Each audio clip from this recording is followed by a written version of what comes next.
Greetings, viewers.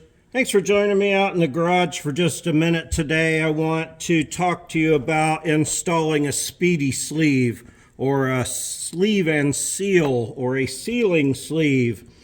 If you've got a groove in here in your harmonic balancer neck from where your seal has been riding on there, so you can see that one, I'm catching it with my pick there.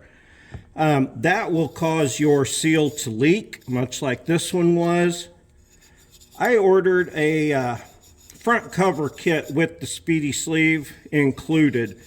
You're going to want to take something abrasive and clean all of this off really well so that the sleeve fits on with the least amount of resistance possible.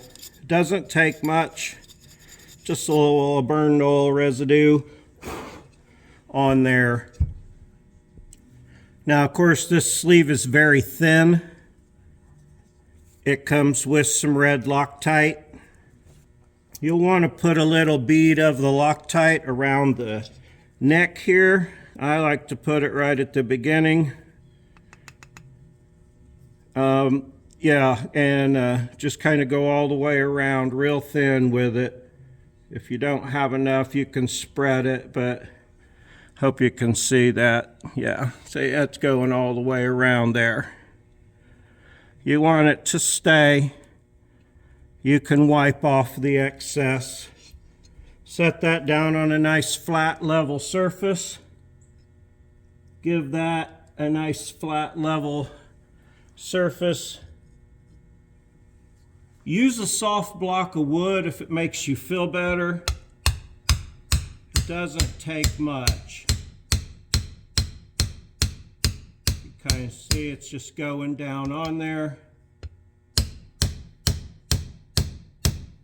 Nice and easy and gentle. You can hear it bottom out. That's what it has to do. Now take a rag, go around, wipe off your excess, grease this up, and now you've got a new surface there for your seal to ride on, and your front seal hopefully won't leak anymore.